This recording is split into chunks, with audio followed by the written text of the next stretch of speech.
100 EMA 24,744 से काफ़ी ऊपर, लगभग वहाँ से 90 पॉइंट ऊपर जाकर बंद हुआ। तो बढ़िया तेज़ी के साथ बंद हुआ निफ्टी पर। हम ये जोश और कॉन्फिडेंस बढ़ाने वाली क्लोजिंग। नंबर 2, 8 दिनों से लोअर लो बना रहा था, लोअर हाई बना रहा था निफ्टी, मतलब ऐसा कि ए भगवान इसका क्या होगा, लेकिन उसके बाद बुधवार को पहली बार हायर हाई हायर लो बनाया, अच्छा संकेत। नंबर 2।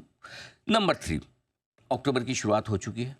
आपने बोला अरे आपने तो परसों तो बताया था। हाँ। परसों सीरीज के डेटा बताए थे, सीरीज अलग होती है, महीना अलग होता है, समझा करें बात को। क्योंकि हर सीरीज की शुरुआत पिछले महीने में हो जाती है। अक्टूबर सीरीज की शुरुआत आपको सितंबर में ही हो जाती है, दिखती है, वो अलग बात है। इस बार पहली अक्टूबर को हुई थी। तो सीरीज को हटाकर देखें, महीने के लिए आज से देखें, कैलेंडर मंथ, तो अक्टूबर का महीना निफ्टी के लिए 10 में से 7 साल पॉजिटिव रहा है, और बैंक निफ्टी के लिए 10 में से 8 साल पॉजिटिव रहा। यानी कि ये सीरीज उतनी ख़राब नहीं होती जितनी आप सोच, ये महीना उतना ख़राब नहीं होता जितनी सीरीज़ दिखती है, उतनी मजबूत। सीरीज़ कम मजबूत दिखती है, महीना ज़्यादा मजबूत दिखता है। हाँ, ये ज़रूर कि पिछले 2 बार 24 और 23 में ज़रूर अक्टूबर का महीना बाजार के लिए थोड़ा कमज़ोरी भरा रहा, बस। बाकी ऑन एन एवरेज अच्छा ही है। अब आइए बैंक निफ्टी। बैंक निफ्टी लगातार तीसरे दिन तेज़ी के हैट्रिक लगा चुका है, और इंट्राडे में 55,406 का जो हाई बनाया वो एक हफ्ते की ऊंचाई का है। Very good. लगातार दूसरे दिन बैंक निफ्टी का हायर हाई हायर लो बनाया है, तकनीकी तौर पर और मजबूत हो रहा है, बहुत बढ़िया बात है, ये भी अच्छी खबर है। स्मॉल कैप इंडेक्स में आइए, मिड कैप इंडेक्स में आइए। मिड कैप में 7 दिनों से लोअर हाई बनने का सिलसिला, यानी कि ऊपर बढ़ ही नहीं पा रहा। जैसे ऊपर जाते बिकवाली आती थी, ये क्रम टूटा है, हायर हाई हायर लो बनाया है, यानी कि थोड़ा बेस ऊपर की तरफ शिफ्ट होने के संकेत आ रहे हैं।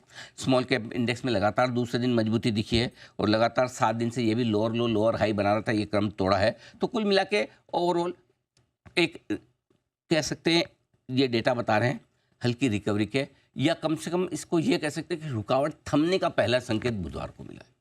8 दिनों से ओवरऑल बाजार कमजोर थे, थोड़ा सा बैंक निफ्टी कहीं छोड़ दे, थोड़ा मिड कैप कहीं छोड़ दे, जो कमजोर तो वो भी थे, कमजोर थे, लेकिन निफ्टी और स्मॉल कैप जो ज़्यादा कमजोर था। अब 8 दिनों का वो कमजोरी वाला जो सेशन का माहौल जो बना हुआ था, उस पर छोटा सा ब्रेक लगा है। ठीक है, लेकिन सर निफ्टी के बिग बॉयज ने क्या किया? रिलायंस, HDFC, ICICI सेम 18 दिनों का लो बनाया, 1362 का बुधवार को भी बनाया, मंगलवार को भी बनाया। तो 1362 पे 2 दिनों तक लगातार सपोर्ट लिया है। लेकिन रिलायंस इंपॉर्टेंट नहीं, इंपॉर्टेंट बैंक्स हैं, और HDFC बैंक लगातार 7 दिनों से, जो HDFC बैंक ने बुधवार को 7 दिनों का हाई बनाया 969, और बंद जो हुआ है वो बहुत अच्छी बात है, 100 EMA 964 के ऊपर बंद हुआ है। आपको याद होगा 3 दिनों से मैं बार बार चिल्ला के कह रहा था 940 पिछले 5 महीनों में 3 बार 940 से घुमाया, और इस बार का भी गिन ले तो पिछले 5 महीनों में चाह।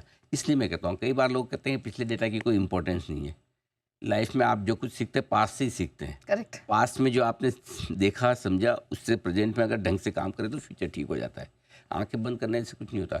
हर बार इतिहास अपने आप को नहीं दोहराता, लेकिन ज़्यादातर दोहराता है। करेक्ट, है ना? एब्सोल्युटली। और इसलिए जितने भी आज तक के एनालिसिस बने हैं, चाहे वो फंडामेंटल एनालिसिस हो, चाहे डेरिवेटिव एनालिसिस हो, चाहे टेक्निकल एनालिसिस हो, हर एक एनालिसिस की बुनियाद पास्ट है, पास्ट डेटा है। फ्यूचर तो अनप्रेडिक्टेबल है, सही होगा गलत होगा तो फ्यूचर बताएगा, लेकिन बुनियाद डेटा है, पास्ट डेटा है, और अगर उसको इग्नोर करेंगे, भूलेंगे तो गलत कर जाएंगे। इसलिए हम बार बार डेटा दिखाते हैं। AI डेटा की इंपॉर्टेंस ही यही है। और आप देखिए आपके सामने, अगर यही 940 पे आपको डर लगता है, अरे बाप रे 18 दिनों के लो पे आ गया HDFC बैंक, ICICI बैंक तो इतना ओवरसोल्ड, और आप एकदम बॉटम पे ही बेच के जाएंगे। सही बात है। तो हम भले आप वहाँ खरीदें ना खरीदें, कम से कम हमें इस बात की खुशी कि हमने बेचने तो नहीं दिया। Exactly, right. कम से कम आपके औने पौने दाम पे पोजीशन तो नहीं है, डर के मारे पोजीशन बेच देंगे तो क्या होगा। सही बात है। तो इसलिए ये डेटा देना बहुत ज़रूरी है। डेटा से आपको कॉन्फिडेंस आता है, हर बार नए रिकॉर्ड बनते हैं, इसमें कोई डाउट नहीं। गावस्कर का तेंदुलकर ने, तेंदुलकर का कोहली ने, कोहली का कौन तोड़ेगा, जो भी तोड़े शर्मा जी तोड़े, वर्मा जी तोड़े वैभव सूर्यवंशी तोड़े, कोई भी तोड़ेगा तो हिंदुस्तानी खेल। हाँ, लेकिन पॉइंट ये है कि डेटा तो हमेशा नए बनते टूटते, और एक दिन कभी भी, इसलिए एक डेटा के दम पे हम एनालिसिस नहीं करते। वो सीरीज ऑफ डेटा होती है, जैसे कि 940 में 3 बार, 5 साल में 3 बार सपोर्ट लिया, 5 महीनों में, माफ कीजिएगा 5 साल नहीं 5 महीनों में, तो इस तरह से आप उसको कोलेट करते हैं। हाँ, करेक्ट। ये बहुत ज़रूरी है। एनीवे, तो चलिए, तो मिड कैप और स्मॉल कैप की हम बात करें। स्मॉल कैप इंडेक्स में लगातार दूसरे दिन मजबूती। अच्छा, माफ़ कीजिएगा, HDFC बैंक पे बात कर रहे हैं। HDFC बैंक ने 7 दिनों का हाई बना दिया है, 100 EMA के ऊपर बंद हुआ है। ICICI बैंक 8 दिनों की गिरावट पर ब्रेक लगाया, कितना ऊपर बंद हुआ है, 0.25%।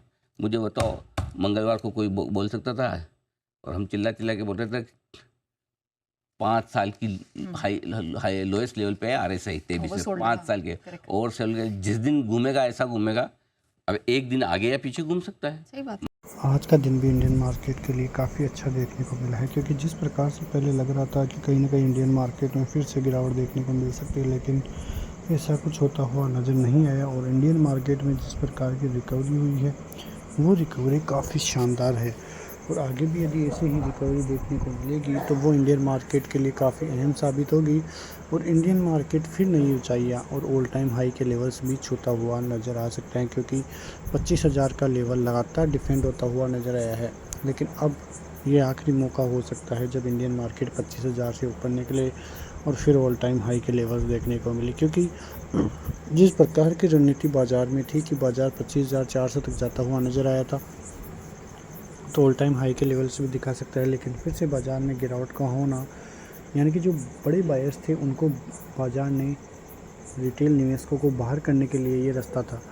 मतलब यही है कि जिस प्रकार से जो बड़ी मछलियां हैं वो छोटी मछलियों को निगलती हुई नज़र आई थी, जो मान रही थी कि ऑल टाइम हाई के लेवल्स देखने को मिलेंगे, और कई चीज़ें भी थी, तो उन्हीं सभी को बाज़ार बाहर नकारने के लिए नीचे की तरफ जाता हुआ नज़र आया था। तो अब देखना ये है कि किस प्रकार की चीज़ें इंडियन मार्केट की तरफ से देखने को मिलेगी, और किस प्रकार से फिर से इंडियन मार्केट बूस्ट करता हुआ नज़र आएगा। फ़िलहाल FIIs की सेलिंग है इंडियन मार्केट के लिए काफ़ी नेगेटिव है, और ये सेलिंग